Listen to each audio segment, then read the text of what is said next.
Buenas noches, ¿qué tal? ¿Cómo les va? ¿Cómo están? Bueno, nosotros bien, gracias a Dios, con intención de compartir esta hora y media con ustedes, con mucha información. Directamente el primer tema que vamos a tratar esta noche tiene que ver con la ley antidespidos, que se habló tanto, se dijo tanto, se analizó tanto, al final terminó vetando el gobernador, el presidente Macri. Vamos a hablar de esto, vamos a hablar también con el presidente del Consejo Deliberante de la ciudad de Posadas, presentamos rapidito todos los temas. Vamos a estar hablando también sobre este pedido de jury a algunos jueces de la provincia de Misiones. Va a estar acompañándonos esta noche el doctor Ernesto Rubén Báez, que es abogado y miembro del Consejo de la Magistratura. Y después vamos a explayarnos, porque tenemos varios temas para tratar con Alicia y con Sergio respecto de... bueno, hay una nota lograda, imperdible, escuche, la nota lograda con el ministro de Hacienda, Adolfo Safrán. Son 7 o 8 minutos, creo que, ¿no, Alicia? 7 minutos para escuchar acerca de la economía de nuestra provincia, una nota, insisto, imperdible.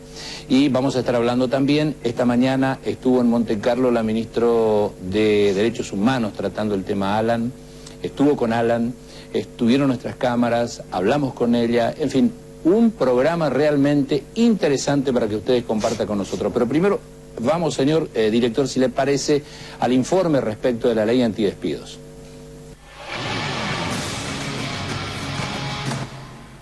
Después de tantas idas y vueltas mediáticas y con demostraciones de fuerzas en el aspecto político partidario, más que de una real preocupación por la necesidad urgente de crear fuentes de trabajo en el país, finalmente, el pasado jueves, con una holgada mayoría de 147 votos a favor, 3 en contra y 88 abstenciones sobre 238 diputados presentes, fue aprobada la ley antidespidos. Es la primera vez que participo del debate de una ley laboral y ni un mísero trabajador hay en la puerta con un cartel pidiéndonos que la sancionemos, dijo la jefa del bloque masista, Graciela Camaño, que se sumó al voto positivo luego de no dar quórum una semana antes. Los 5 misioneros del Frente para la Victoria dijeron presentes y a tono con el voto de la mayoría, mientras que los hoy amigos Pastori y Ziegler se abstuvieron.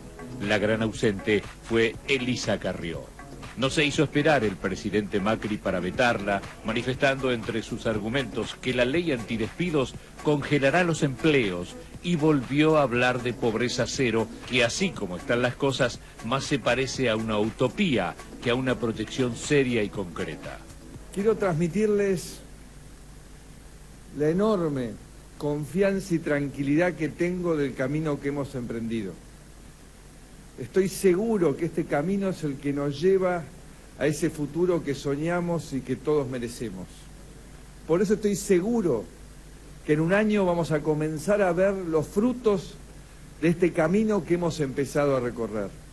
Seguimos en un debate que lleva años, un debate en el cual aquellos que nos gobernaron hasta hace poco piensan que como modelo de nuestra economía, como modelo de nuestras vidas, tiene que haber un Estado que nos someta a todos.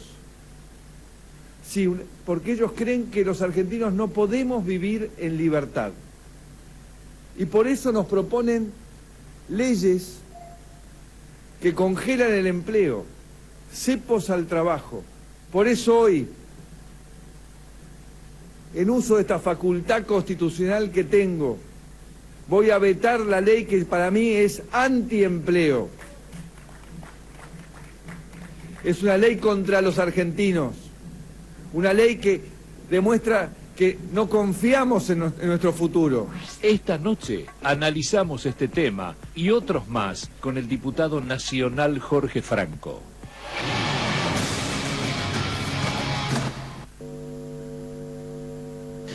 Buenas noches, ¿cómo está? Hola. ¿Todo bien? Buenas noches, gracias por invitarme. Con gusto. Estábamos analizando de que, a diferencia de el anterior presidente, muy poca gente aplaude, digamos, otro ambiente se vive, pero en realidad muy pocos trabajadores aplaudieron cuando él dijo que iba a... Creo que habrán aplaudido algunos 2 o 3 funcionarios que lo acompañaban, digamos. Ahora, ¿por qué si querés comentarme, ¿por qué él dice que se congela el empleo? Primero quiero decir que respetuosamente se equivoca el presidente. Esta ley no va a resolver el tema del empleo. Pensar que esto resuelve el tema del empleo es equivocarse. Ahora, lo que sí hace, pone una especie de contención, de status quo a una situación que viene empeorando en los últimos meses, que es la pérdida del empleo por los trabajadores argentinos. Eso creo que es una cosa que hay que tenerla en cuenta, y esta ley apuntaba a eso. Aparte son 18 meses.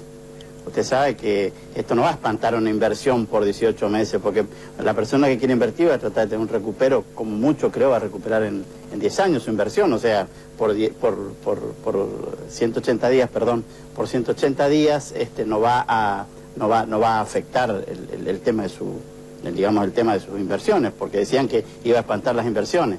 6 meses. Todavía no vinieron las inversiones que esperábamos por el tema de los buitres, todavía no se liquidaron las retenciones que teóricamente estaban guardadas y se iban a liquidar a mansalva, de manera tal de que haya más dólares. Así que creo que es un error del presidente, porque los trabajadores hoy necesitan un grado de certeza.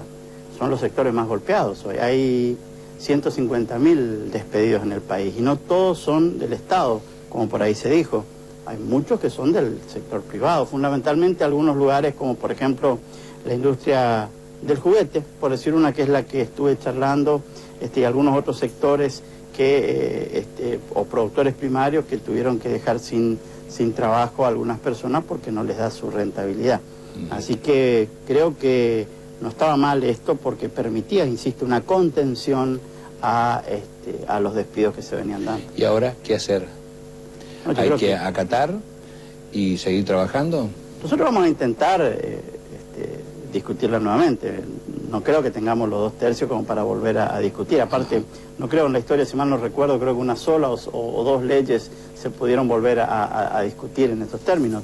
El presidente, debo reconocerlo, le asiste a la facultad constitucional de vetar una ley, así que no hizo nada ilegal, simplemente aplicó sus funciones, que uno, desde el punto de vista de la política, no está de acuerdo. Ahora, ya por el 2010, la propia Cristina lo vio como una ley, o esas leyes como totalmente negativo. El aspecto de la presidenta en aquella oportunidad era la doble indemnización, pero también debemos recordar que fue la doble indemnización la que permitió que no se profundice tanto la crisis allá en el 2001-2002, que creo que fue hasta el 2006-2007 duró la doble indemnización, y eso permitió que esa desocupación que estaba en el 25% termine después en ese momento era el 11 creo por ciento, y después bajó un poco más, llegó al 8, al 7, pero ayudó, insisto, a contener los despidos. Si la discusión era esa, la doble indemnización, para algunos esta es la cuestión central de esta ley. Yo creo que esta ley tiene también algunas cuestiones que hacen al gesto de la política argentina para cuidar el trabajo de los argentinos. ¿No sintieron ustedes de que se debatía más una cuestión política partidaria que realmente algo que tenga que ver con solucionar los problemas de los trabajadores? No, en ningún momento, ¿no? No, porque nosotros estábamos conscientes de que el Senado había producido esa ley pensando en el interés de las provincias. En el Senado, si hay un lugar donde las provincias discuten y patalean, como digo yo, es en el Senado, y ahí se discutió esa ley originariamente, y nosotros lo único que hicimos fue no modificarla de manera tal de que no tenga que volver al Senado para discutirse, como por ahí se planteaba el caso del diputado Massa, que planteaba algunas cosas que tenían que ver con las pymes. Nosotros le habíamos planteado de que las pymes tendrían que tener un tratamiento especial. Hay que ir por eso, de hecho esta semana que viene, vamos a empezar a discutir algunas ideas, que hay algunos borradores de leyes de apoyo e incentivo a las pequeñas y medianas empresas. Que dicho sea de paso, cuando hablamos de pymes en Buenos Aires, no es lo mismo que las pymes de Misiones. Totalmente. Allá estamos hablando de 250, 300, 400 empleados, acá estamos hablando de una empresa que da trabajo a 10, 7, 8, empleados. 10 personas. Sí. Entonces, es muy distinta y en ese contexto hay que tratar de estudiar este tema, ¿no? Pero bueno, para nosotros era importante el hecho de ir con las dos cosas a la vez. Y se lo explicó al diputado Massa, él siguió hasta el final, y bueno, cuando se dio cuenta de que no le daban los números, como es ahí se discute así en el recinto. Eso se empezó a tener forma tipo 12 de la noche, habíamos empezado a las 12 del mediodía, y habíamos discutido dos leyes muy importantes, una la devolución del IVA a los sectores más vulnerables del país, que también nosotros hacíamos nuestras observaciones, y la otra era la ley de información pública, donde me tocó participar mucho por haber sido la persona que una de las pocas personas que tuvo experiencia en la aplicación de una ley, en ese momento ahí en la Cámara de Diputados, claro, me tocó aplicar la misionera. Entonces, lo que me parecieron los defectos y las virtudes de esta ley en Misiones, la llevamos al recinto y sobre el recinto modificamos, en comisión también, y bueno, acompañaron todos las modificaciones que indicamos nosotros.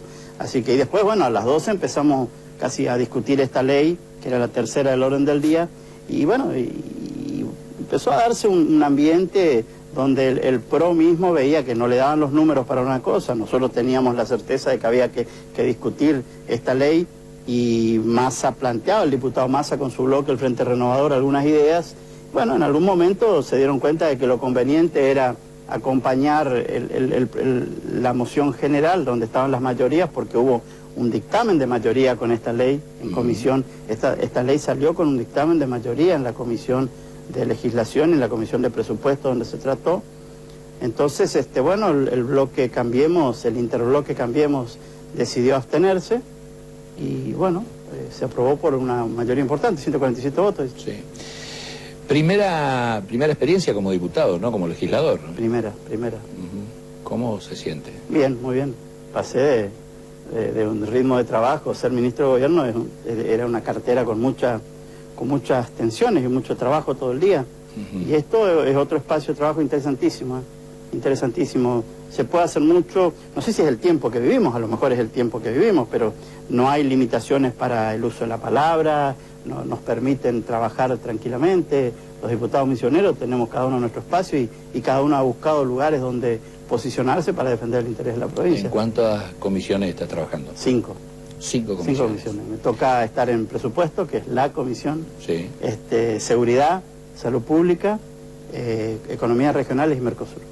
Y ahora seguramente cuando se haga la comisión bicameral del ANSES voy a participar representando a diputados ahí, porque en esa comisión se van a discutir nada más y nada menos que los fondos del ANSES, que hoy está tan en boga porque estamos discutiendo el fondo de sustentabilidad que tiene el ANSES, que se le va a prestar a las provincias una tasa del 15% anual, lo cual me parece que va a financiar el ANSES, porque una tasa del 15% que no se compense, porque ahí está el futuro de los jubilados. Esa es la platita de los jubilados, así que es complejo, es un tema que se va a discutir mucho, ¿no? Pero, digamos, me retrotraigo un año atrás. ¿Hubieses hecho ese planteamiento antes? ¿De qué?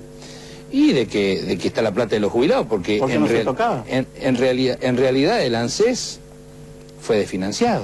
Claro, pero una cosa es prestar el interés, el ANSES prestar en dólares a intereses dólares, en bonos de colocación, y otra cosa es prestar en pesos a una tasa del 15% cuando la tasa barata está en el 37, 38, creo, barata, y de ahí para arriba. Un plazo fijo está en cuanto al 28, 29, creo.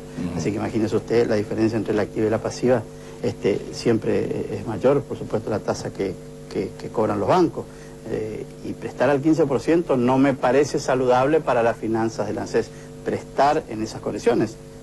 Tal vez si se establecía a un valor dólar, aunque se pague todo un 3% en dólares, creo que iba a ser más sustentable, valga la redundancia, el nombre se llama Fondo de Sustentabilidad, porque ese es el futuro de la plata de los jubilados.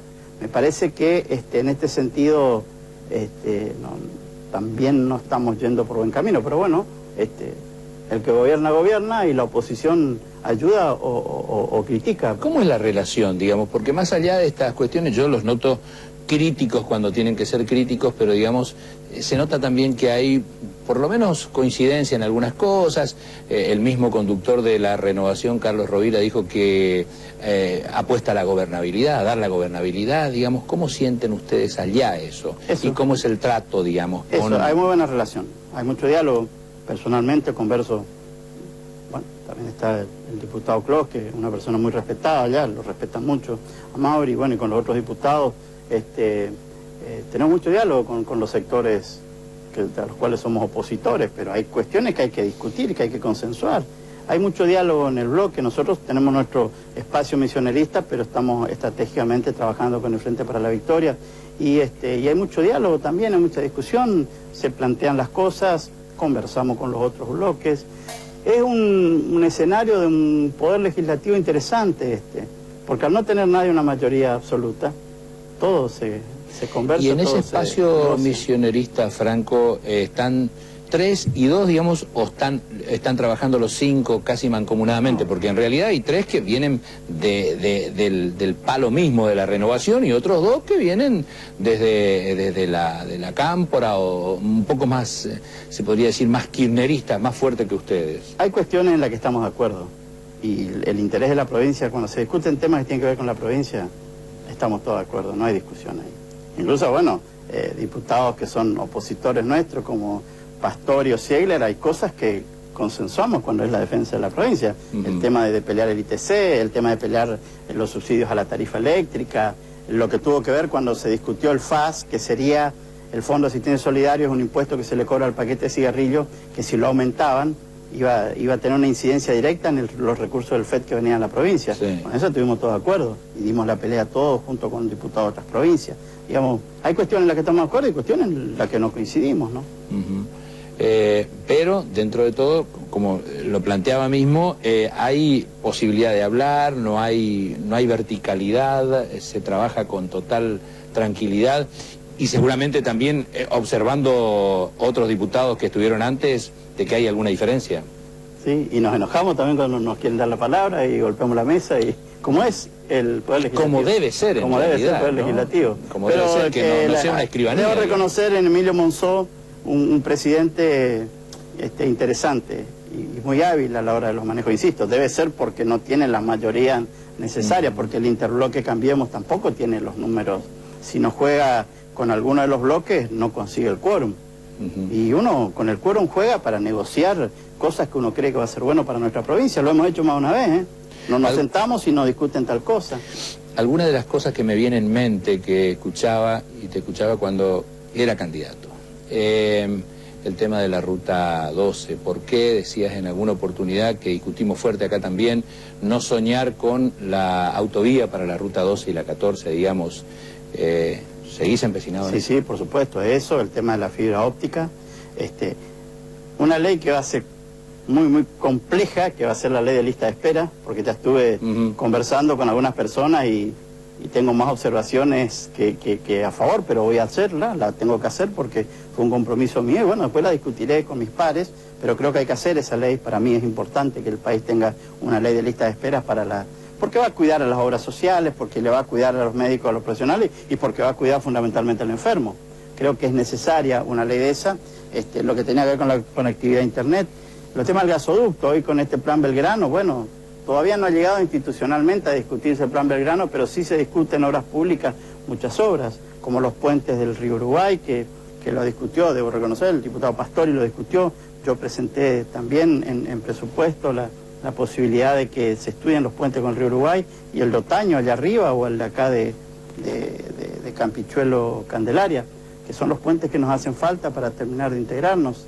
Aunque hoy pareciera ser que la integración es más un problema que una solución, creo que debemos seguir pensando en la integración latinoamericana, ¿no? Sí, siempre pensábamos nosotros que la integración más tendría que ser con Brasil que con Paraguay, pero bueno, no es una cuestión de discriminación, sino de que realmente se logre esa integración. Y Brasil está poniendo algunas cuestiones proteccionistas en esta etapa muy rápido ahora, después de estos cambios políticos que tuvieron, que no soy nadie para criticar, al contrario, respeto la decisión de los brasileros, pero va a poner actitudes proteccionistas muy fuertes, como debe ser. No se debe cuestionar cuando un país defiende su industria. Cuando en realidad también se tendría que poner algo similar acá. Y se hizo algunas cosas y bueno, fue muy criticado las actitudes de la... Que ahora me toca discutir en economías regionales y vi el otro día cómo los citricultores protestaban porque esta apertura de las importaciones y la devaluación, lejos de beneficiarlos, los perjudicó.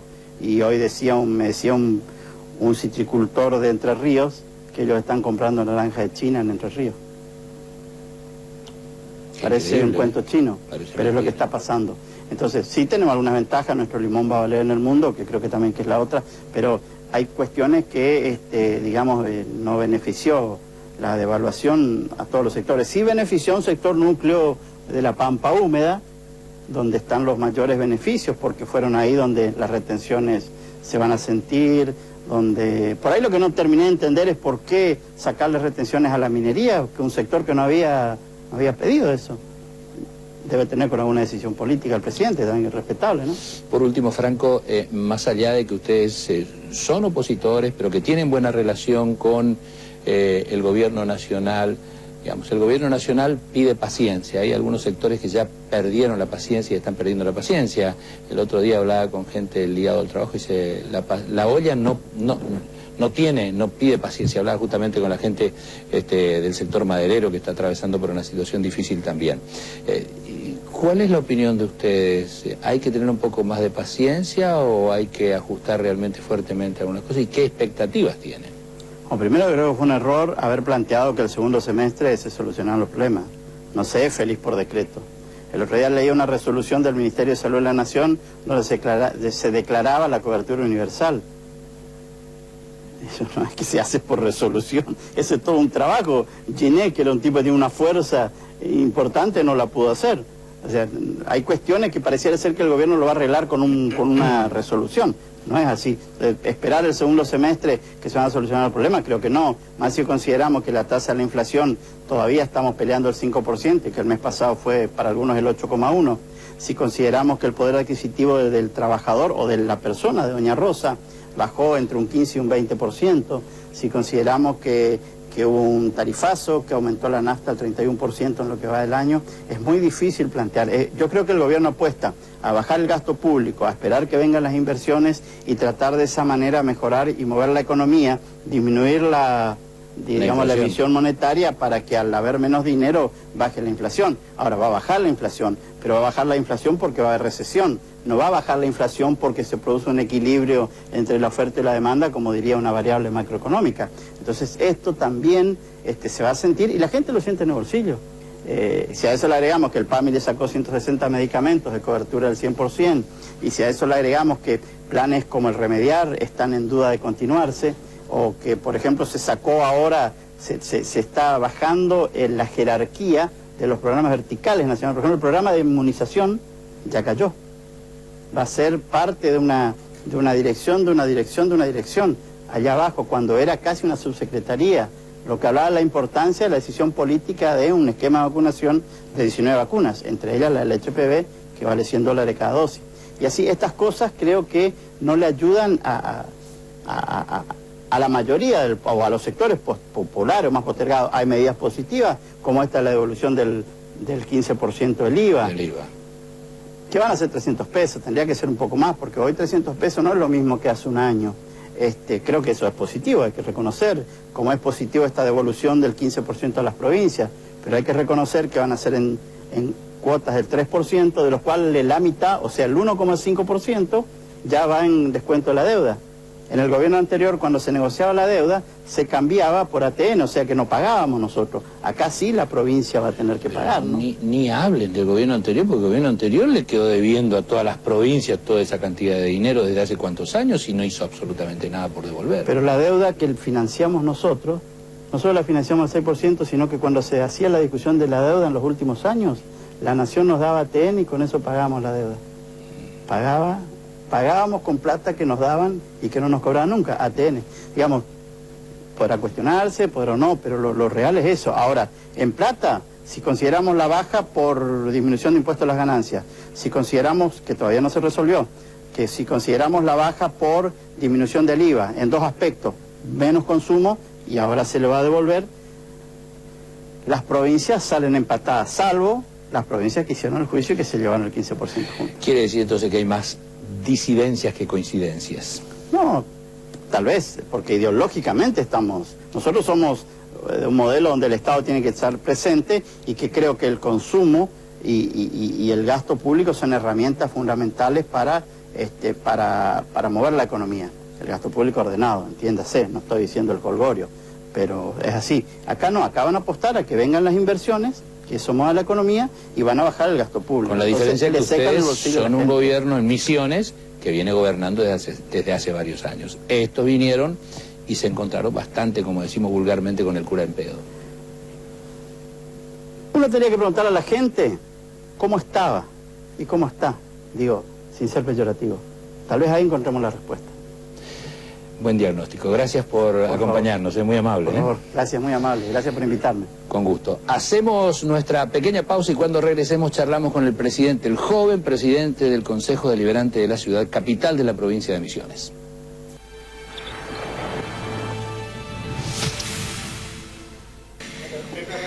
Bueno, muy bien. Nuevamente estamos, como lo habíamos anunciado, con el presidente del Consejo Deliberante. ¿Cómo te va, Alejandro? ¿Qué tal? Muy buenas noches. ¿Bien? Bien, bien, muy bien. La verdad que... ¿Qué opinas de esta ley antidespido?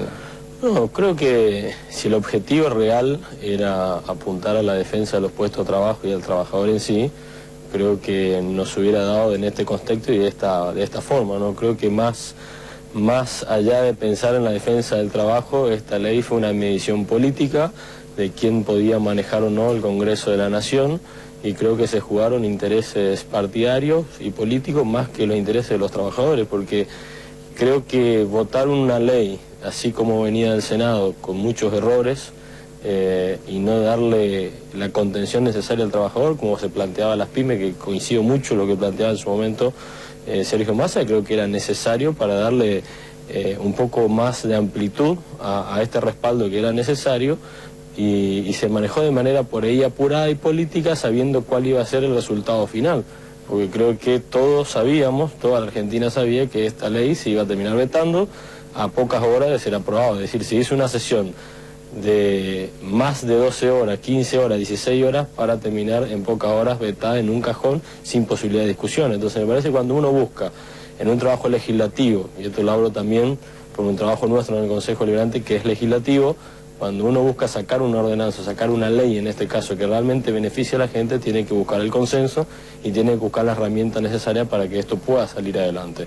Siempre tenemos posiciones distintas, siempre podemos tener discusiones y debates en base a una ley o una ordenanza, pero tenemos que buscar ese punto en común para tratar de que sea algo viable y real y aplicable, ¿no es cierto? Y en este sentido, creo que acá se discutió más el poder político del Congreso que en fin la defensa de los trabajadores. Yo comparto de que hay una situación crítica en los despidos, que hay una situación crítica en la situación económica y también en la fuente laboral, pero creo que teníamos que trabajar enfocados en la defensa del trabajador y no poner por encima de eso los intereses de los dirigentes, los intereses políticos de las diferentes fuerzas que componen el Congreso. Dio esa impresión en realidad. Yo creo que se dio así, ¿no? Porque lo uno... desde ese punto de vista, cosa que por supuesto desde la oposición del gobierno no lo van a reconocer. Es que en realidad, fíjate, no se dio cuerda una primera sesión, se pasó a la segunda, a la ordinaria, digamos, porque la primera fue una extraordinaria,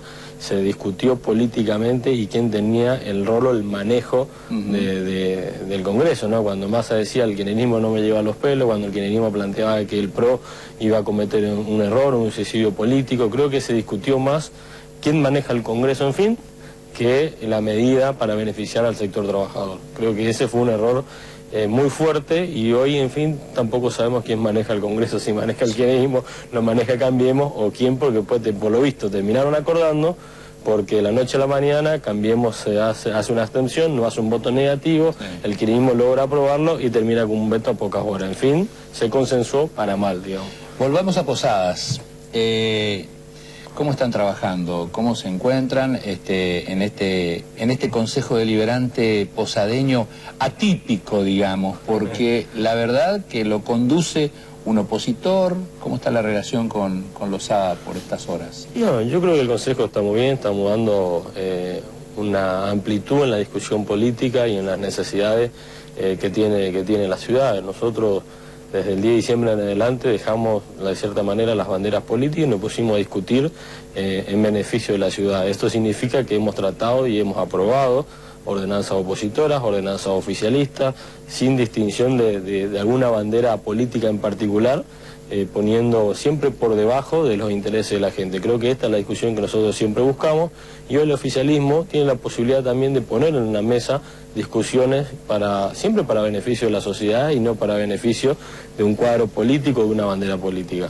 Entre esos tuvimos una agenda bastante completa, ¿no? Tuvimos la tolerancia cero, que fue una discusión muy grande en la ciudad. ¿Qué discusión fue esa? Que creo que todavía podemos tener posiciones encontradas, más allá de que dejamos esa diferencia de lado y apuntamos a un consenso o consensuado o de cierta manera para poder aplicarla, ¿no? Pero así todo, hoy las noticias nos siguen diciendo que se siguen registrando casos de alcohol en sangre positivos, se siguen registrando accidentes con alcohol en sangre, es decir, todavía no hemos logrado el objetivo final que era de la tolerancia cero dentro de la ciudad de Posada. ¿Cómo se puede lograr eso? ¿Poniendo más gente a la calle? Yo más sigo inspectores? insistiendo que el objetivo es el control y sigo insistiendo que es la inversión, que es lo que siempre planteé. Nosotros teníamos un concepto del Consejo Deliberante donde nos teníamos que ocupar no solamente de la legislación, sino también de ver cómo aplicarla o cómo hacerla ejecutable en el ámbito de la ciudad de Posada. En el caso de la tolerancia cero, tuvimos una discusión muy fuerte con el intendente donde él planteaba, yo administro y vos legislás, o sea, vos aprobás y yo me ocupo. Ese fue el planteo que hizo el oficialismo en este caso cuando quería una tolerancia cero, que también no hay que olvidar beneficia a la recaudación del municipio porque estamos hablando de que hay más multas.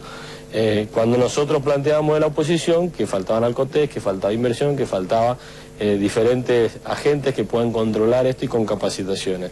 Siempre yo mantuve la posición de que faltaban controles en la ciudad de Posadas porque eso demostraba que no se cumplía de cierta manera ni siquiera la ordenanza vigente o la ley nacional del 0.5. Logramos consensuar y decir, bueno, apostemos a que esto pueda ser una realidad, a que el intendente va a hacer la inversión necesaria y de cierta manera también entendí que el concejal no tiene por qué administrar porque el encargado de administrar el municipio es el intendente y nosotros somos los encargados de legislar. En eso creo que el intendente tenía razón en decir yo soy el electo por la gente para administrar y ustedes para legislar. Entonces dimos esa ordenanza que es el marco legal para que él hoy la pueda aplicar y está en su responsabilidad que no vuelva a suceder un accidente fatal con alcohol en sangre dentro del ámbito de la ciudad de Posada. Porque si eso sucede y tenemos que lamentar una muerte más, yo voy a destinar mi tiempo a acusar directamente al intendente por una falta de deber al funcionario público. ¿Quiere decir y que no de están negligencia. teniendo la colaboración necesaria Entonces, por parte del Ejecutivo? Nosotros en su momento para aprobar la ordenanza no la tuvimos toda. No la tuvimos toda porque sí pedimos mucho informe presupuestario, financiero y de inversión, lo cual nunca tuvimos. Y tuvimos que apuntar a una ordenanza de cierta manera que se pueda aplicar entendiendo las posibilidades que podía tener el municipio. Lo hicimos porque consideramos de que apuntamos a un alcohol cero real, nosotros en eso coincidíamos, pero por ahí no coincidíamos en el método. Pero me parece que si hoy, después de que el Consejo cumplió con los pasos legislativos, apuntamos a una tolerancia cero, si no se aplica, el órgano de aplicación es el Ejecutivo y me parece que ahí va a tener una responsabilidad muy ¿Y en grande. qué tiene que invertir puntualmente? Sobre todo en los alcotés. Cuando nosotros iniciamos teníamos 4 alcotés en la ciudad de Posada. Uno no funcionaba, dos estaban en la Universidad Tecnológica haciendo los estudios con respecto al alcotés, que se hace normalmente cada 6 o 1 año, depende de lo que dura la fecha de vencimiento del servicio técnico, y es decir que nosotros estábamos en la ciudad con un alcotés en toda la ciudad de Posada. Entonces teníamos 10 controles por noche, pero solamente uno tenía la posibilidad de medir el alcohol en sangre. El resto tenía que estar pispeando con el ojo si consideraba o no que vos podrías tener un consumo de alcohol. Según el último informe que me mandó el secretario de Seguridad, de manera telefónica en realidad, porque todavía no me llegó el escrito, planteaban de que tenían 6. Es decir, que hubo un pequeño aumento, pero yo considero que 6 sigue siendo mínimo para lo que necesita la ciudad de Posada. En esa ordenanza yo creé una comisión de seguimiento y de control que nos vamos a reunir a partir del mes de junio, en el cual presido yo porque el intendente rechazó mi oferta de presidirla. Entonces presido como presidente del Consejo con diferentes secretarios municipales, Tribunal de Falta y Consejo Deliberante, donde vamos a analizar cómo se viene aplicando y si realmente el Ejecutivo viene cumpliendo con las promesas dadas con respecto al alcohol cero. Por lo que veo, no mejoró la relación con Lozada. Y otra de las preocupaciones que... No, pero eso no se trata de relaciones, se trata de discusión y de debate para fortalecer ideas y para fortalecer... pero también se espera que haya una relación interesante. Pero una buena relación no es ser obsecuente con lo que piensa otro, sino que una buena relación significa que logramos un objetivo, más allá de la diferencia que fue sacar la tolerancia cero. Podemos compartir o no métodos, que creo que esa es la ley de la política, ¿no? No todos tenemos que pensar igual, porque si no estaríamos debajo de un autoritarismo y no en democracia donde cada uno puede plantear sus inquietudes. Pero uno siempre dice, está bueno que haya diálogo, por lo menos, no que sean carne y uña, pero que haya diálogo para que se puedan solucionar esas cosas. Como decís vos, no están de acuerdo con que todavía no se hicieron las inversiones que corresponden de una ordenanza que ustedes lo hicieron con la mejor buena voluntad. Otra de las preocupaciones que también planteaste en mucha oportunidad tiene que ver con el boleto, ¿no? Nosotros, yo vengo trabajando en el transporte público hace mucho tiempo y creo que esto es algo que también es interesante que la gente interprete, ¿no? Por el caso del transporte público siempre se planteó que el Consejo Deliberante terminaba avalando una tarifa, un incremento o no. Y en ese connivencia con los empresarios, claro, y todo que había eso. Convivencia, además cosas. Y creo que eso es algo que a nosotros nos han acusado muchas veces de manera equivocada, porque la legislación vigente dice claramente que el órgano de aplicación, el que tiene esas facultades, es el intendente municipal. Dentro del Consejo Deliberante no entra absolutamente nada con respecto a la tarifa ni ningún pedido de aumento de las empresas, porque no corresponde, porque no está en nuestra facultad de darle o no un aumento. El Consejo Deliberante de la ciudad nunca discutimos un aumento de la tarifa en el transporte público y nunca la aprobamos porque nunca ingresó nada. Eso va de manera directa al Ejecutivo y si tenemos memoria y recordamos, todos los incrementos de de colectivos que se dieron en este último tiempo de la tarifa fue por decreto del intendente. Ahora, eso no contempla la Carta Orgánica, porque la Carta nosotros Orgánica venimos de algunas localidades del interior, como en mi caso, digamos que el pedido de aumento de tarifa va directamente al Consejo Deliberante y es el Consejo Deliberante el que aprueba, ¿no? En el caso de la ciudad de Posada es distinto. Hasta el 2005 el Consejo Deliberante tenía esa facultad natural de decidir sobre la tarifa del transporte público. En el 2005 se crea una ordenanza que es la 1600, ¿no? Donde estaba en la presidencia Negrito Rodríguez en esa época, y creo que estaba Briñoles, me parece, de intendente. En esa época se crea esa ordenanza, cuando al mismo tiempo se crea la ley de sistema integrado en la Cámara de Diputados. Esa ordenanza 1600 delega todas las facultades que le correspondían al Consejo Deliberante al Ejecutivo Municipal. El Ejecutivo Municipal es el que tiene la potestad sobre todo el sistema integrado de la ciudad de Posada, sea tarifa, sea recorrido, sea línea, sea controles. Es el único que puede pedir informe, es el único que puede auditar el transporte público de la ciudad de Posada, no los concejales. ¿No se puede revertir? Esa ordenanza salió en el 2005. En el 2010, si nos recordamos, se modificó la Carta Orgánica Municipal. En esa Carta Orgánica se modifica, se da por Carta Orgánica también esas facultades al Ejecutivo Municipal y no al Consejo. Es decir, el Consejo hoy no tenemos facultades ni potestad ni ningún tipo de posibilidad de discutir la tarifa del transporte público de pasajeros porque no está en nuestras facultades ni por ordenanza ni por Carta Orgánica. Yo planteé la modificación de la 1600 y planteé también la modificación de la Carta Orgánica para devolver esto al Consejo Deliberante, lo cual no tuve el acompañamiento para aprobarlo en estos 2 años anteriores. Hoy sí lo tengo, pero tenemos un grave problema, ¿no? Yo modifico la 1600 con mayoría simple, que son 8 votos, el intendente me lo va a vetar, como lo hizo el presidente con la ley antidespido, y no tengo los 2 tercios para resistir lo que serían 10 votos, en este caso el Consejo Deliberante. Es decir, que hasta que una fuerza política no tenga 10 votos, eso nunca va a volver al Consejo Deliberante y siempre va a quedar en poder el Ejecutivo. Y en el caso del transporte sí planteamos desde el cuerpo, porque lo que nosotros no podemos hacer es legislar sobre lo que ya está vigente en el sistema integrado, pero sí podemos crear cosas nuevas, porque eso es lo que uno no puede contemplar en una ordenanza, cosas futuristas, ¿no?, que pueden llegar a suceder. Entonces en esto sí planteamos desde el cuerpo que está en nuestras facultades poder crear el boleto obrero, que nosotros venimos del sector trabajador planteando hace muchísimo tiempo, y hoy ya tuvimos la segunda discusión en comisión con respecto a este tema. Ya venimos hace alrededor de 15 días discutiéndolo y todavía tenemos puntos encontrados con el oficialismo, que ahora cambia su posición, ¿no? Porque en la tolerancia cero se planteaba el Consejo lo tiene que aprobar y el intendente se tiene que ocupar y arreglar cómo lo aplica. ¿Y en este caso? Y en este caso es al revés. Ahora dicen, no, nosotros tenemos que decirle cómo financiar, de dónde va a salir la plata, cómo lo vamos a lograr, cómo lo vamos a pagar. Pero resulta que cuando yo planteaba en la tolerancia cero, ¿dónde va a salir la inversión? Al intendente el que administra, no soy vos. Entonces el intendente tiene que ocupar. Ahora la discusión es distinta, la versión es distinta y me parece que en esto el oficialismo está careciendo un poco de historia, ¿no? Porque cambia las posiciones de manera constante, no mantiene una coherencia en los discursos, tampoco mantiene una coherencia en las votaciones y en las posiciones, lo pasa a nivel nacional y lo pasa a nivel provincial y lo pasa a nivel municipal. Y en este sentido hoy yo de todas formas tengo 3 fuentes de financiamiento que siempre las planteé y nunca fueron escuchadas, pero en su momento en la comisión yo respeté esa posición y lo mismo dije, yo creo que primero el intendente tiene que ver de dónde puede financiar, tiene que responder al consejo, porque yo respeto la función de él e interpreto que es su función, porque la realidad, y si él no sabe cómo hacerlo y me pregunta a mí, yo le diré lo que tiene que hacer para implementar el boleto obrero de la manera administrativa.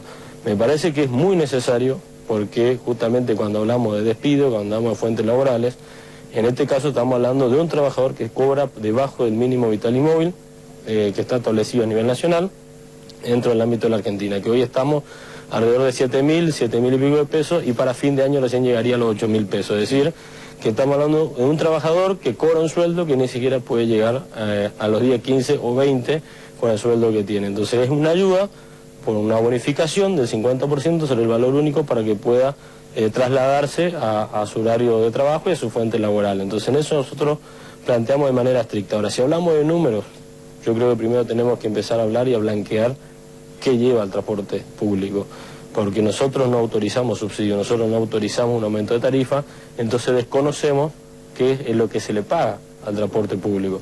Ahora, el municipio le da un subsidio, y todos sabemos, y yo te puedo asegurar que está arriba del $1.000.000 mensual, lo que se le da del municipio a estas empresas como subsidio, entre comillas, porque no se le puede destinar a cada usuario, porque no se le identifica, entonces se le da directamente a la empresa.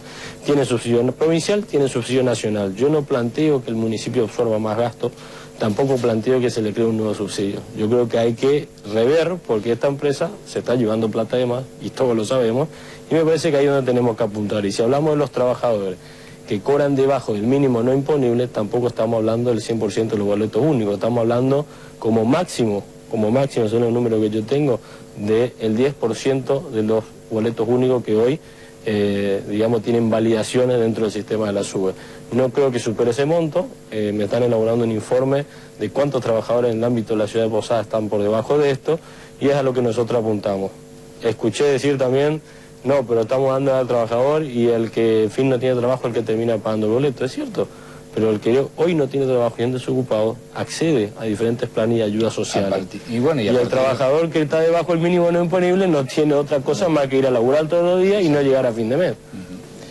Gracias por visitarnos. Muchas gracias a usted. Muy amable. Hacemos, señores, nuestra pausa. Cuando regresemos vamos a hablar de la justicia en la provincia de Misiones, de jueces, de cuestionamiento. Tamaño tema para tratar. Ya volvemos.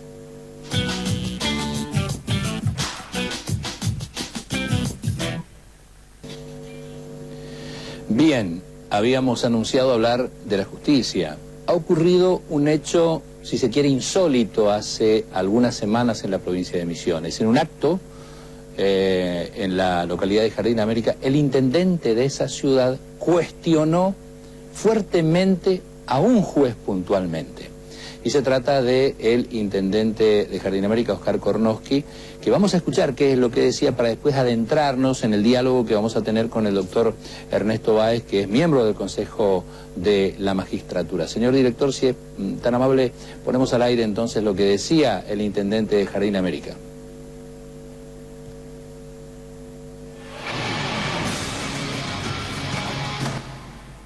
Principalmente nosotros, tengo que aclarar que nosotros somos, con la doctora Mónica Sosa, defensores de Francisco Bursey, condenado sin sentencia firme por el crimen de Angélica Ramírez.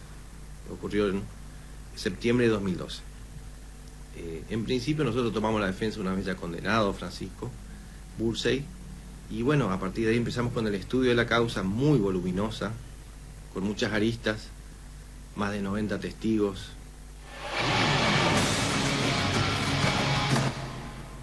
Yo creo que es momento propicio, hablando de seguridad, de pedirle al señor gobernador. Está creado el juzgado de instrucción penal en Jardín América.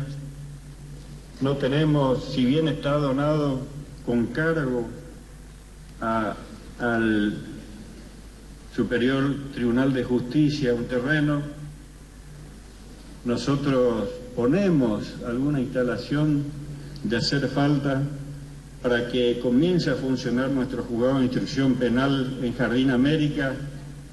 Faltan solamente, no es poca cosa, en este marco que nos toca atravesar hoy, del punto económico, no de lo mejor, pero estamos acostumbrados.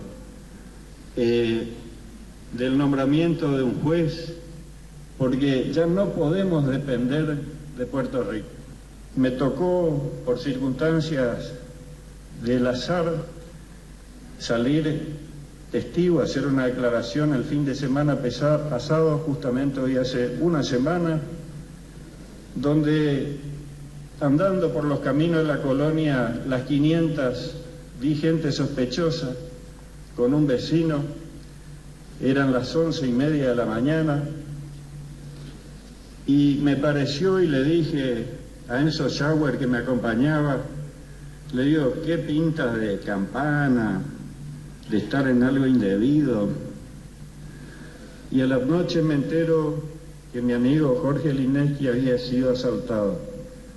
En esas proximidades donde vimos a esta persona, automáticamente recurro a la unidad regional y hago mi presentación de lo que había visto, y en ese momento estaba detenida una persona, y esto ya es entre telones de entre casas. Le pido que me saquen una foto del que estaba detenido, me traen la foto y era la persona que yo había visto en el camino.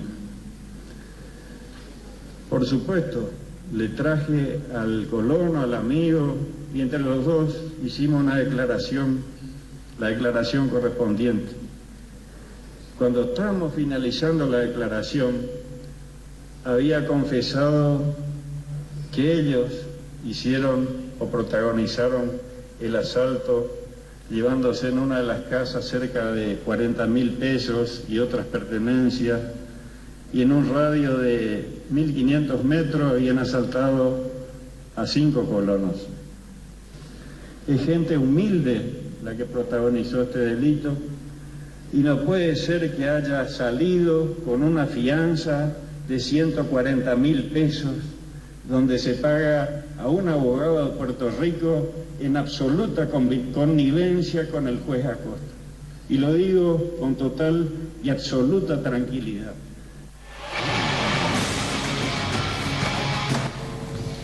¿Qué situación? ¿Cómo le va, Báez? Buenas noches. ¿Cómo está? Muy bien, muy bien. Usted es abogado, pero miembro también del Consejo de la Magistratura. Así es, así es.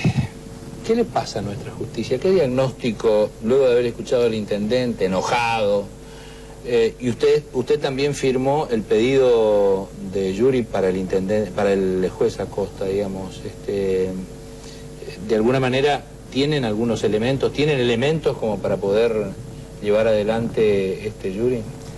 Bueno, ante un pedido del presidente de la institución de colaboración, trabajamos en la promoción del jury de enjuiciamiento del doctor Acosta y también del doctor Gerometa, juez civil de la localidad de Iguazú. Pero son circunstancias distintas. Son circunstancias distintas.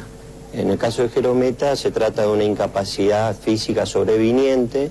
En el caso de Acosta, con la mesura y equilibrio que hay que tener en este tipo de situaciones, procedimos a realizar la investigación correspondiente, nos entrevistamos con abogados de la zona en forma anónima, porque muchos de ellos tenían temor a ser nombrados o represalias incluso.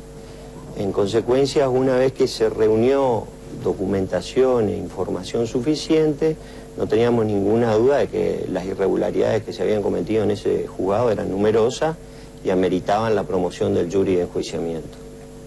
Y así lo decidimos. ¿Qué le pasa a nuestra justicia? Esto que se da con Acosta, más allá de lo de Gerometa, que es una cuestión, como me explicaba, distinta, ¿observan ustedes que se da también en otros sectores, en otros lugares? La justicia misionera tiene un problema complejo que viene de arrastre de hace mucho tiempo y obedece a una multiplicidad de causas. No existe una única causa. En primer lugar, hay que decir que hay sectores de la justicia que funcionan bien. Jueces, funcionarios judiciales y empleados judiciales que trabajan y sostienen el sistema. Si no, colapsaría. Entonces hay que rescatar eso, que es lo positivo. Hay sectores de la justicia que funcionan en forma regular y hay casos extremos como los del doctor Acosta, donde la justicia funciona muy mal y hay que activar los mecanismos institucionales para remover este tipo de magistrados. Los problemas son numerosos, o las causas que generan estos problemas. Falta de inversión, falta de capacitación en el personal y en los empleados que tienen los juzgados, falta de idoneidad de los magistrados y por supuesto falta de independencia en algunos casos. Hemos observado, sobre todo esos conflictos se suelen ver mucho cuando hay que investigar intendencias del interior de la provincia, donde magistrados prácticamente hacen caso omiso a las investigaciones o denuncias que realizan los ciudadanos. Y esa es una situación preocupante. Los jueces tienen que ser imparciales, tienen que ser independientes. Es una condición de la idoneidad, un aspecto fundamental de la idoneidad de los magistrados. No independientes en el sentido de neutralidad ideológica, porque eso no existe, pero independientes en el sentido de imparcialidad, es decir, de aplicar la ley de igual manera en situaciones similares, se trate de Macri o se trate de Doña Rosa. La ley tiene que ser aplicada de similar modo. Y eso a veces no se observa en la conducta de algunos magistrados. Ahora, volviendo al tema Acosta, hace 2 años aproximadamente también se ha hecho un pedido similar, ¿no?, de jury a Acosta, que no prosperó obviamente. ¿Y ahora ustedes creen que cuentan con elementos un poco más certeros como para poder lograrlo? Nosotros el material que logramos reunir y las denuncias que tenemos de los colegas que hemos entrevistado, creo que contamos con material más que suficiente para acreditar las irregularidades e incumplimiento de los deberes del funcionario en el ejercicio de su función. Y además confío en la investigación que ha encargado el Superior Tribunal de Justicia a cargo del doctor José López. A mi criterio ha sido bien designado para este tipo de trabajo. Y confío en que en esa investigación llegue a buen puerto y pueda aportar aún más elementos a los que ya tenemos, que creemos, y reitero, son suficientes para destituir a este magistrado del cargo. O sea, hemos comprobado excarcelaciones express, hemos comprobado la denegación o ni siquiera la providencia de escritos que presentan los colegas, y luego se presentaba un determinado abogado y la sola presentación ameritaba el otorgamiento de la excarcelación. Ahora, hay otro tema, justamente este último que hace usted referencia, y que también lo puntualizó el intendente Kornowski, que tiene que ver con la connivencia, con supuesta connivencia, digamos, hasta ahora, con un abogado. Digamos, ¿qué se hace con el abogado en este caso también? El abogado debe ser investigado por el Tribunal de Disciplina del Colegio de Abogados, y obviamente tengo entendido, yo no soy miembro de la comisión directiva del Colegio de Abogados, pero tengo entendido que la comisión directiva del Colegio de Abogados ha puesto en conocimiento del Tribunal de Disciplina para sancionar la conducta del abogado, y evidentemente una vez obtenida la sentencia hay que quitarle la matrícula. Volviendo al tema de la justicia en la provincia de Misiones, una de las cosas que nos remarcaba el presidente del Colegio de Abogados, Ayala, era de que no se ha podido avanzar luego de varios pedidos que han hecho y que sugieren constantemente el de la sistematización un poco, para hacer un poco más rápida, más ágil, más dinámica la justicia en la provincia, ¿no? Sí, el proceso de digitalización de los expedientes es un proceso complejo que va a llevar su tiempo. Es evidente que en algún momento el proceso va a establecerse en forma definitiva, pero es necesario tener un proceso de digitalización que incluya a todos los abogados. No se puede imponer la digitalización sin que previamente los abogados estén incluidos dentro de ese proceso, porque si no estamos dejando prácticamente sin trabajo a un numeroso sector de los abogados que todavía les está costando o les resulta costoso la implementación de este proceso. Y además el mismo proceso debe dar garantías de seguridad y que hasta el momento, digamos, se están trabajando. Yo confío en que eso a la larga va a funcionar mejor y también debe existir un marco legal que posibilite la actuación del proceso de digitalización. Entre las preocupaciones que ustedes tienen está el que hay alguna injerencia político-partidaria en la administración de la justicia, o descartan o miran de reojo esa cuestión. La independencia que se le requiere a los magistrados es una cualidad que tiene que tener el propio magistrado, pero también tienen que estar dadas las condiciones políticas de equilibrio institucional que posibiliten la independencia. Si existe un solo partido político que controla más de los 2/3 de la Cámara de Representantes de la provincia, ese equilibrio institucional se rompe. Hay decisiones muy importantes que se toman con el voto de los 2/3 de los miembros de la legislatura, entre ellos el juicio político de los miembros del Superior Tribunal de Justicia, que ameritan a que el equilibrio institucional, repito, garantice la independencia de los magistrados. Es muy difícil exigir la independencia a un magistrado cuando esa ecuación está rota. Entonces, es necesario que las instituciones funcionen correctamente, que den garantías de estabilidad, que los sistemas de peso y contrapeso constitucionales estén en funcionamiento, y en función de eso requerirle y exigirle a los magistrados la condición esta fundamental, que deben ser imparciales. Por último, volvemos al tema Costa. ¿Qué tiempo lleva esto judicialmente o técnicamente para que se pueda saber qué sucede? Una vez presentada la denuncia hay que ratificarla en el plazo de 5 días. Estimo que en el transcurso de la semana iremos a ratificar e incluso a ampliar, quizás si tenemos nuevos elementos, la denuncia. Luego el jurado de enjuiciamiento puede ordenar medidas de prueba o directamente formular la acusación, y le corre vista al procurador general.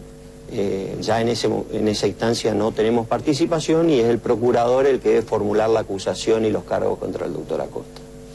Gracias por venir. No, muchas gracias. Muy amable. Antes de irnos al corte, queremos escuchar, ha habido un caso también en Puerto Rico que lo llevó a cabo en su momento el doctor Acosta, del asesinato de una joven. Hoy también detenido una persona, o detenida una persona. El doctor Verón es el defensor de esa persona, así que vamos a escucharle a él también, digamos, como para aportar algo más a lo que se habló y lo que dijo el intendente de Jardín América, y que tiene que ver con las gestiones judiciales que lleva adelante el juez Héctor Acosta.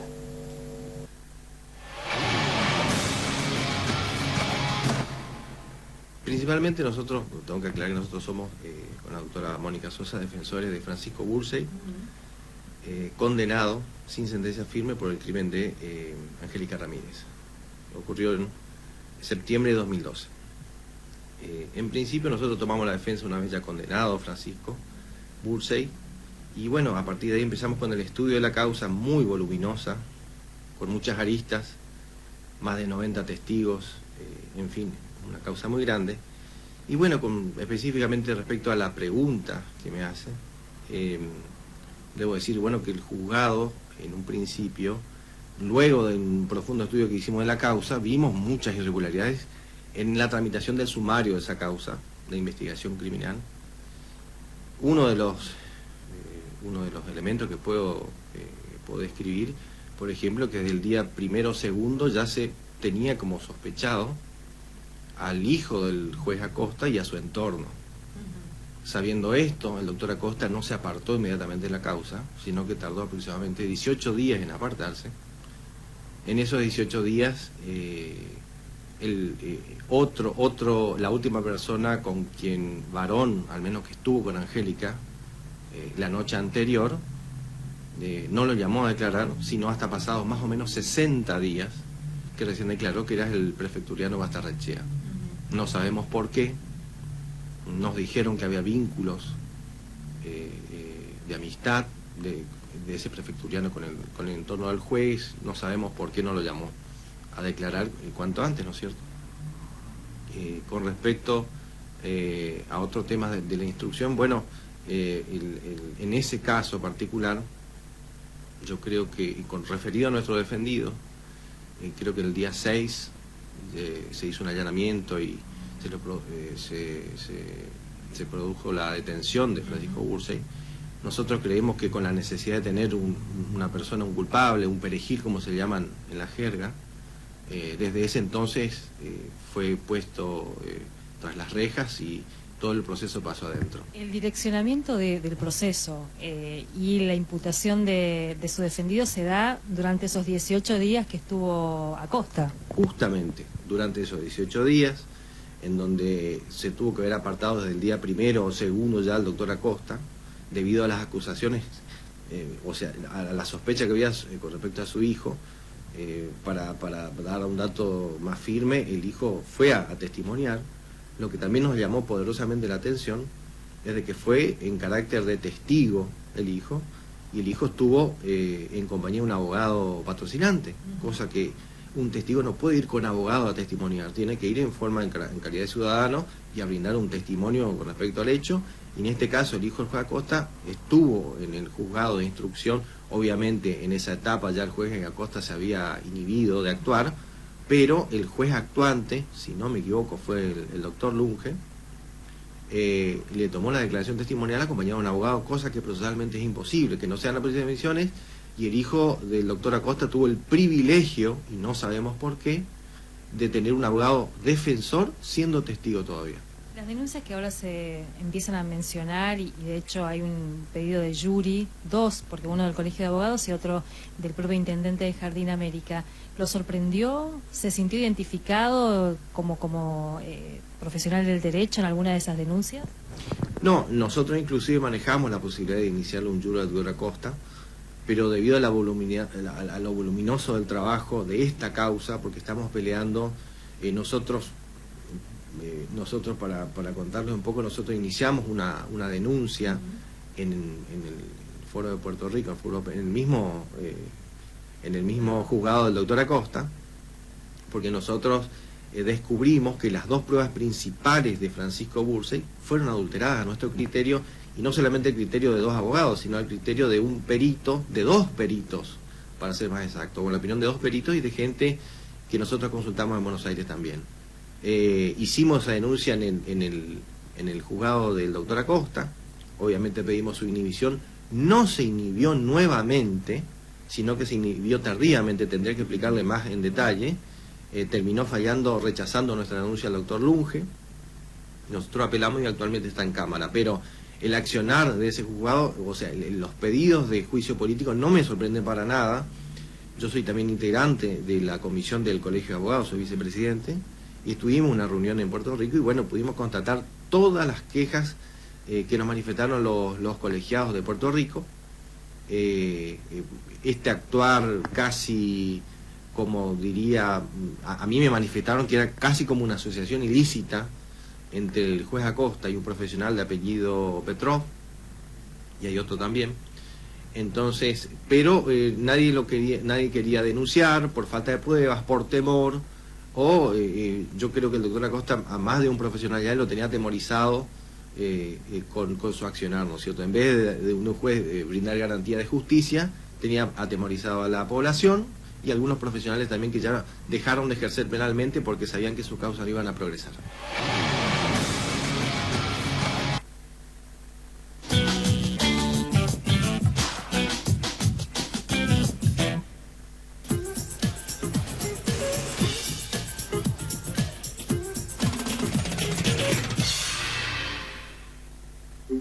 Kurt Franke, Sociedad Anónima. Gran variedad en materiales de construcción y artículos de ferretería. También a su disposición la mejor calidad en motosierras Steel y sierra cinta Sandvik. Kurt Franke, Sociedad Anónima. Avenida El Libertador 2313. Teléfono 03751 480 065.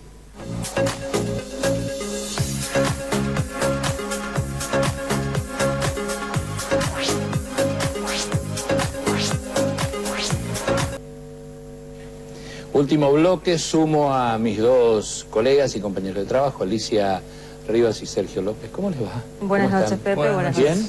Muy bien. Alicia, hoy tuviste una entrevista con el ministro de Hacienda de la provincia de Misiones. Estuvimos hablando con el contador Zafrán, un poco para repasar la situación económica, financiera de la provincia, y tuvimos una charla que queremos compartir. No queremos introducir mucho para no robar mucho tiempo, sí. Así que vamos a compartir lo que nos decía Adolfo Zafrán esta mañana en su despacho.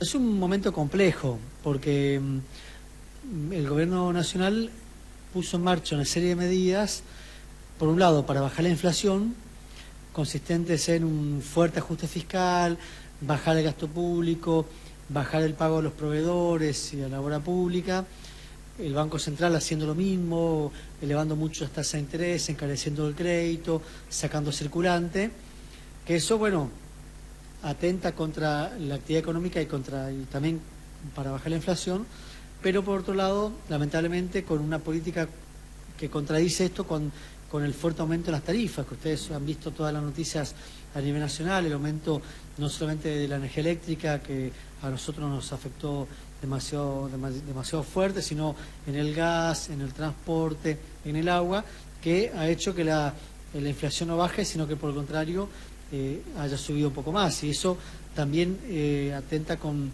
la actividad económica. Y la provincia de Misiones se encuentra hoy con un escenario complejo, en el sentido de que algunas actividades no la están pasando muy bien porque las asimetrías nos están jugando muy en contra. Usted imagínese el año pasado un consumidor misionero, si se iba a Paraguay o a Brasil, gastaba con un dólar 16 pesos, que era lo que costaba el dólar blue, y con unos precios que eran más bajos. En la actualidad, ¿qué pasó? Los precios nuestros, los precios domésticos subieron, y cuando uno va a gastar al otro lado paga un dólar a 14. Entonces, como que Misiones quedó cara con respecto a Brasil, con respecto a Paraguay, y esto hace que se vayan algunos pesos al otro lado de la frontera y también atente contra la actividad económica. El sector forestal industrial está atravesando un momento también difícil, porque si bien se logró contener el tema de las licencias no automáticas, cuando se abrió, ese momento que se abrió la importación, los importadores hicieron mucho stock de lo que es terciado, fenólicos, y eso hace que hoy, a pesar de que la importación está cerrada, el consumo o la demanda interna no se esté reactivando para los aserraderos o el sector maderero y misionero, ¿no? Bueno, el resto todavía está pasando un momento, digamos, una meseta. Por eso la hierba, por ejemplo. Y de la hierba creo que hay un dato que está faltando hierba, eso va a movilizar a la actividad. La provincia está colocando este apalancamiento de crédito junto con el aporte que va a venir de Nación para que los pequeños secaderos tengan disponibilidad financiera para hacer la compra de hierba y compitan con los grandes, y con eso haya una sana competencia en cuanto a la forma de pago hacia los productores. Es decir, si el pequeño secadero y todos los pequeños secaderos salen a comprar al contado porque disponen de recursos, le obligan a los medianos y a los grandes también a comprar al contado, porque ante la escasez de hierba esto va a ayudar a movilizar la actividad. En el tema del té pasó algo muy paradójico. El sector exportador tuvo un importante aumento en su precio, pero no lo derramó al productor. Entonces ahí tiene que aparecer el Estado regulando precios para defender al productor y defender al trabajador rural, ¿no? Un sector muy parado es el de la obra pública, ¿no? Y consiguientemente los trabajadores de ese sector. ¿Cómo es el panorama de acá en adelante? Bueno, lo que pasa es que la obra pública es lo primero que uno ajusta cuando se encuentra con el escenario de que los recursos están siendo más escasos. Como la coparticipación no vino creciendo como estaba esperándose, bueno, naturalmente la obra pública provincial también se redujo, si bien hay obras que se están ejecutando, pero no al mismo ritmo o el volumen que teníamos el año pasado. Y también la obra pública nacional se paralizó bastante y recién ahora se empezó a mover, dado el compromiso de la Nación de comenzar a regularizar el tema de los pagos. Recién ahora en una parte de la obra pública Nación se puso al día, todavía nos debe bastantes fondos en algunos programas como el Mejor Vivir, que tiene bastante atraso, pero bueno, es producto también del ajuste fiscal que vino llevando a cabo la Nación. Así que por lo pronto estaremos atentos. Yo creo que el Gabinete Nacional hoy justo está en un debate interno muy serio de qué medidas van a aplicar acá en adelante. Están viendo que el segundo semestre no va a ser tan bueno si no hay medida de fondo por parte de la Nación que reactiven la economía, y creo que es el debate que se va a dar en los próximos días de si se van a anunciar algún tipo de políticas proactivas justamente para reactivar la macroeconomía nacional. ¿El acuerdo por la coparticipación es lo que se estaba esperando o hay que ir a discutir los índices de la coparticipación para la provincia? No, discutir los índices va a ser un caso muy complejo. Por ahí se abre la discusión, no le digo que no, pero vemos difícil que una provincia ceda recursos en favor de otra. Este acuerdo por lo menos ya es un importante reconocimiento que hace el Gobierno Nacional a las provincias en materia de recursos. Ya la Nación le reconoce que a las provincias les corresponde, les pertenece ese 15% del ANSES y que no va a ir devolviendo en cuotas a lo largo de 5 años.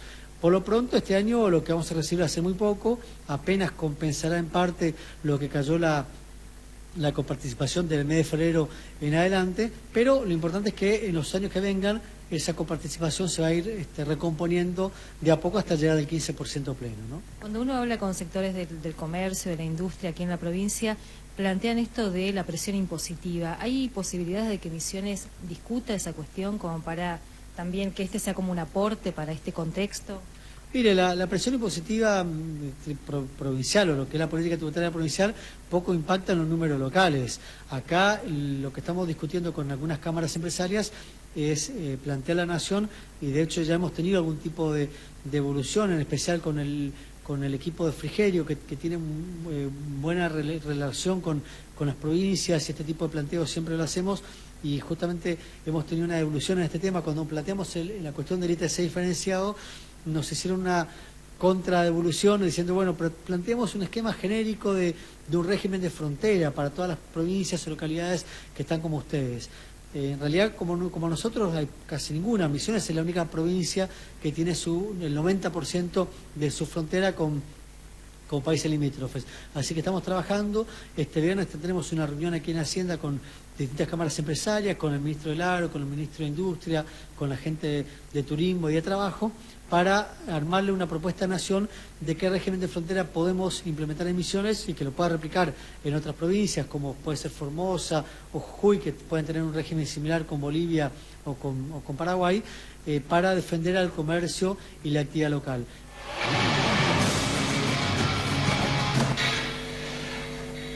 Muy bien, amena la charla con Zafrán, te recibió en su despacho. Sí, un panorama además amplio, trazando actividad por actividad, sector por sector. Este no es un momento tal vez fácil para sectores productivos como el de la yerba mate, como el de la madera, que de hecho esta semana hubo otro paro y otro corte de ruta del sector, así que hoy mismo un repasito de toda esta situación.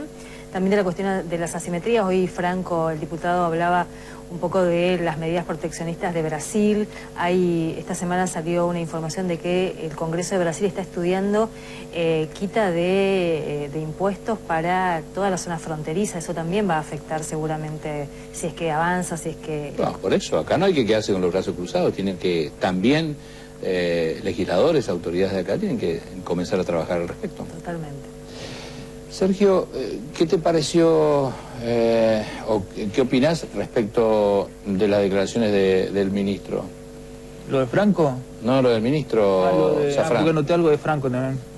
Bueno, lo de Zafrán, no coincido en lo de la yerba, porque no sé dónde está faltando yerba. Tengo entendido que el año pasado ya no se vendió al toda menos la yerba. Esto es lo que dicen justamente algunos molineros, que no se controló, o algunos productores yerbateros que no se controló y que hubo demasiado yerba. Y el año pasado sobró yerba. Y se supone que van a sacar yerba, que es una de las medidas que se había acordado. Van a sacar yerba del mercado como para que se equilibre un poco.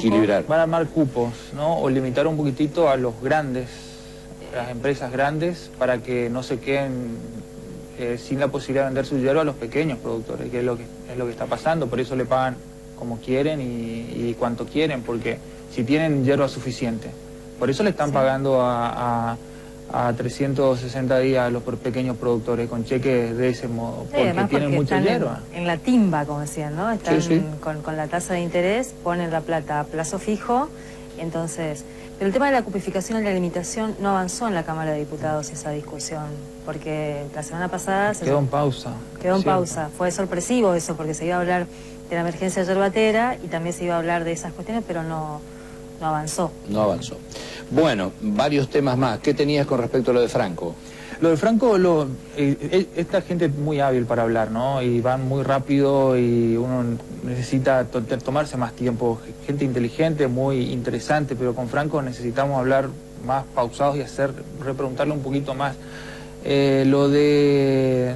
Él decía preguntarle a doña Rosa cómo está ahora y cómo estaba el año pasado. Me pareció cuanto menos muy superficial como para testear el estado de un país o de una provincia. Es cierto que son medidas que se aplican en una época electoral, la gente piensa distinto cuando tiene hambre o cuando está bien o cuando está suplida. Te pueden matar de hambre 4 años, pero la semana previa a la elección te dan de comer, te dan algo de plata, te dan 2 o 3 regalos y pensás distinto, ¿no? Te hacen una promesa y pensás distinto. Pero en términos institucionales, que es lo que en este momento necesitamos, yo creo que tenemos que ver otro modo de preguntarle a la gente o de demostrarle a la gente cómo estamos o hacia dónde vamos. Estuviste también esta semana con Carolina, que estuvo la semana pasada con nosotros, que se le había quemado la casa. Bueno, por falta de tiempo no podemos pasar las imágenes y la nota que habíamos, que lograste, pero ¿qué nos podés contar? En principio, decirles que Carolina está de a poquito reacomodándose en un barrio muy próximo al autódromo de nuestra ciudad. Y lo que nos decía ahí, necesita agua, porque no tiene todavía la conexión de agua y le tienen que llevar cada tanto. Y alumbrado público, porque nos decía que de noche ese barrio se oscurece completamente. La Boca del Lobo. Y una de las cosas que le pasó, se pagó para que le conecten la luz y cuando fue EMSA le habían sacado los cables para la conexión, entonces le robaron. Ese día estaba sin luz por eso, digamos, ¿no? Así que la semana que viene, si tenemos tiempito, vamos a compartir, porque además está bueno ver cómo es el lugar y todo lo que significa el desarrollo. ¿Cómo es el lugar? Y ella estaba contenta, pero se la veía contenta, contenta, esperanzada. Para aquellos que hemos pasado por situaciones de relocalización, sabemos que bueno, toda mudanza es traumática, bueno, las relocalizaciones son traumáticas, pero bueno, queda mucho ahí en ese barrio, no hay cloacas, el tema del alumbrado no es menor, porque es una zona que está muy alejada ya, si bien hay casas muy cercas, pero falta mucho, falta presencia para garantizar derechos básicos. Le hicieron una letrina atrás que después vamos a mirar, pero como no hay agua, no hay agua. Y la casita, una de las cosas, si uno conoce la población medianamente de la provincia de Misiones, ¿cuál es la necesidad de hacer esas casitas que son mínimas? Mínimas. Porque las habitaciones, si entran 2 camas y un pequeño placar, ya es mucho, digamos, ¿no? Entonces, ¿cuál es ese? ¿Cómo se planifica el hábitat de nuestra gente? Es el mismo concepto del sueldo mínimo. Es decir, lo mínimo. Y encima peleamos para llegar al mínimo. Es porque tenemos una discusión miserable. Tenemos que elevar la discusión. No es lo mínimo, es, bueno, en todo caso, pero vamos a estar siempre por debajo de lo mínimo. Aparte son cuestiones que se saben. ¿Cuántos metros cuadrados necesita una familia, un matrimonio con 2 hijos para vivir? Porque eso también es calidad de vida. Sí, totalmente. Y eso tiene que ver con los datos de la pobreza estructural. Sí. Pero una mujer que vivía en la calle, de pronto le dan eso y está feliz, lo que decís, ¿no? Está feliz. Esperanzada. Por lo menos esperanzada. Sí. Bueno, donde se abrió también un compás de esperanza, por utilizar este término, fue en Monte Carlo. Hoy estuvo la ministra de Derechos Humanos conversando con Alan, ¿no? Fue con un equipo multidisciplinario, un artista, porque Alan resultó ser talentoso para dibujar y para pintar. Asombró a todo el hospital, estaba regalando dibujos y pinturas y bueno, tuvieron un compartir ahí un poco más. Estaba mejor, Alan lo pude ver bastante mejor de lo que hablábamos, ¿no? En este programa también la semana pasada. Así que hay esperanzas, Pepe. Bueno, en la radio hablábamos con la ministra Lilia Martesini. Señor director, si es tan amable, con este informe.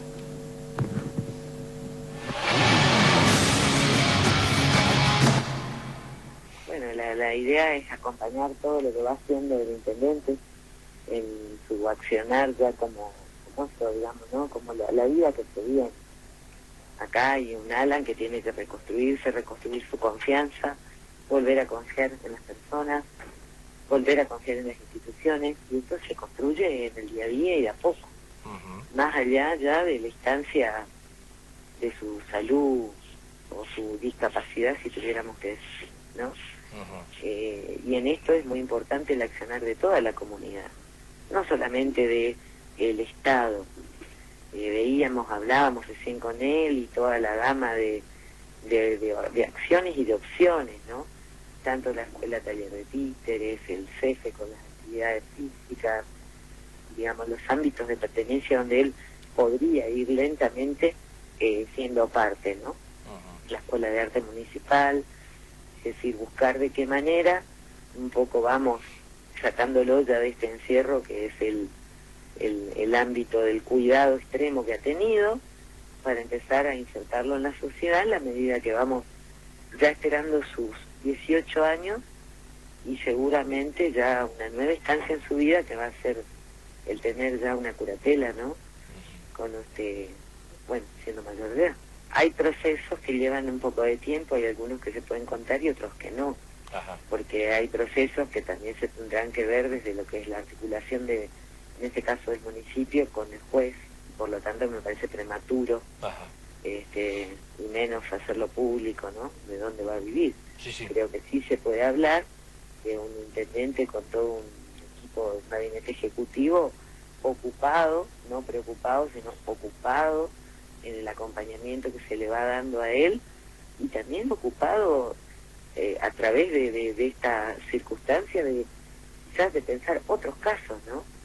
De eso estábamos hablando, de que por ejemplo Misiones tiene un desafío por delante, que es tener un centro para jóvenes con una determinada discapacidad, que ya no son niños y que tampoco tienen familia, y es un tema que también en su momento lo revisamos en la Cámara con Carlos Rovira, y se barajaron algunas ideas de pensar en un ámbito especial, que no es tampoco un hogar, pero sí son como ámbitos de casa refugio, de atención médica, digamos, ¿no? Como cuidados distintos. Son desafíos que estamos hablándolo y planteándonos también desde la necesidad de la provincia, hablando de otros casos, Puerto Rico, el Soberbio, es decir, acá Alan pasa a ser un ícono en una circunstancia muy triste y que por suerte no se va a volver a modificar. Entiendo que la cúpula policial está cambiada, entiendo que el mecanismo contra la tortura, ley sancionada el año pasado, ley de Carlos Rovira junto conmigo, se va a implementar en forma inmediata, y que esto también va a generar, ciertos niveles de control en todos los ámbitos de encierro.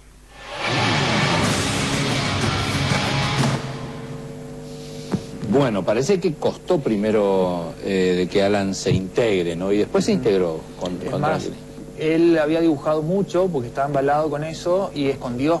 Entonces, no quería mostrar. Después vino un muchacho que es el que guardia ahí de seguridad. Que evidentemente hizo relación con él. Y sí, conversó, le habló y le dijo que muestre que esta gente no tiene nada que ver con la policía, que no le iban a traer ni a la policía. Está atemorizado con la policía. Tiene un miedo terrible. Tiene un miedo terrible y tiene una gran dificultad para expresarse. Y después que está solo. Lo que está bueno es que ya no hay un policía en la puerta de su habitación, y él se puede ir cuando quiere, pero no se va, no tiene ganas de irse. Eso pregunté, me dijeron no intentó irse nunca. Tiene mucha ropa, sus amigos lo visitan todos los días, está cómodo, un poco más contento. Así que bueno, ahora ya tiene todo, está bien como para... Lo dan de alta seguramente en los próximos días, pero no sé si institucionalmente qué piensan, ¿no? Si el municipio va o del ministerio van a derivarlo a algún otro lugar, o si le van a pedir a la gente, a la dirección del hospital que se mantenga ahí. Más. Hay como dos cuestiones ahí, dos desafíos. Chicos, ¿no? se nos acaba el tiempo. La ley de salud mental y el comité contra la tortura, que en una zona como la de ustedes el servicio de salud mental del sector público es realmente... Sumamente necesario. ¿Te queda algo cortito? Yo solamente quería decir respecto a lo que hablabas con Alejandro Velázquez sobre el boleto obrero, como considero que este es un tema que se tendría que discutir en la Cámara de Representantes. Esto tiene que llegar a... El concepto me parece fabuloso. Nosotros en la radio en algún momento lo discutimos porque decíamos los policías no pagan boleto, pero un obrero olero sí, o cualquier trabajador de aserradero sí paga boleto. O sea, no va nada en contra de la policía, no, el concepto, sino para que el concepto... Porque acá sí y allá no. Inclusive estos puede ser que ganen mejor que aquellos. El concepto de boleto obrero considero que vale una discusión en la Cámara de Representantes. Gracias. Nos vamos. Nos estamos despidiendo, señores. Nos pasamos un poco del tiempo, pero creemos que ha habido material importante para compartirlo. Volveremos a encontrarnos, si ustedes, por supuesto, nos reciben en sus casas o en sus lugares donde están, el próximo martes. Muchas gracias.